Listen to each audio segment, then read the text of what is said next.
그럼 다음 이슈로 넘어가겠습니다. 화면 보시죠. 한남 3구역 출혈 경쟁 제동.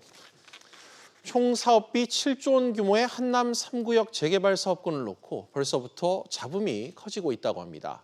수주전에 뛰어든 이 건설사들이 지킬 수 없는 약속을 하면서 국토부가 특별 점검에 나서기로 했는데요. 일부 건설사는 이 국토부 지침이 나오면 따르겠다고 밝히는 등 한 발 물러서는 분위기입니다. 황인표 기자와 자세히 이야기 나눠보겠습니다. 황 기자. 네. 지난주 시공사 입찰이 마감이 됐는데 문제가 새로 발생한 겁니까? 어떻습니까? 그렇습니다. 이제 이 한남 3구역 같은 경우 총 5,800세대의 아파트가 들어서는데 현대건설과 GS건설, 이 대리건설 등 이 국내 굴지의 건설사들이 입찰에 참여했습니다. 먼저 GS건설 같은 경우 분양가 상한제를 적용받지 않고 후분양까지 하게 되면 일반 분양가를 3.3제곱미터당 7,200만 원에 보장하겠다 이런 제안을 했는데요. 잘 아시는 것처럼 지금 강남권의 분양가가 4천만 원대 후반인데 이것도 대단히 높다고 하는데 이보다 훨씬 더 높은 수준의 이제 분양가를 약속한 겁니다.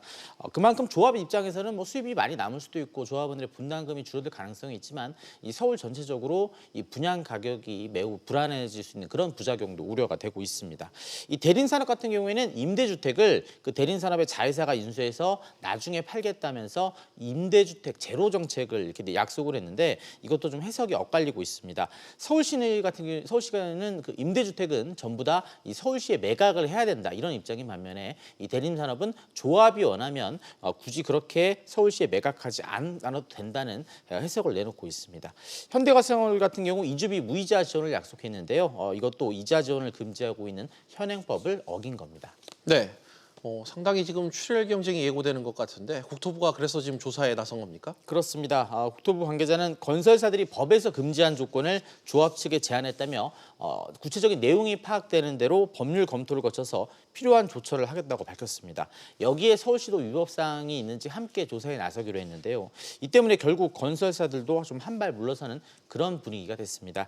입찰에 참여한 한 건설사 관계자는 이 국토부 조사에 따라 위법한 사실이 발견될 경우 기존 조건을 수정할 수 있다는 입장을 내놨습니다. 그렇군요. 이 최악의 경우 이 입찰 자체가 무효가 될 가능성 있습니까? 가능성이 조금 있기는 합니다. 현재 한남 3구역 입찰 공고에는 이 정비사업 처리 기준과 서울시의 시공자 선정 기준을 준수하지 않을 경우 입찰 자격을 박탈한다는 내용이 담겨 있습니다. 네. 정부와 서울시의 합동 점검 결과 시공사가 위법한 사실을 알면서도 이같이 제안을 조합 측에 했다면 입찰 자격이 박탈당할 가능성이 있는 겁니다. 앞서 강남권 재건축단지 수주원에서 이 대형 건설사들이 조합원들에게 금품을 뿌리기도 했고 또 건설비에 이미 포함된 공사비를 마치 공짜로 해주는 것처럼 해서 좀 논란이 된 적이 있었습니다. 국토부 관계자는 건설사가 수주를 위해서 무리한 사업 조건을 제시하면서 이 서울 등 주변 집값을 자극을 하고 또 시공 중에 공사비가 계속 올라가는 등 갈등이 빈번하게 일어난다면서 이번 한남 3구역 사례를 꼼꼼히 들여다보겠다고 밝혔습니다. 네, 황 기자 잘 들었습니다.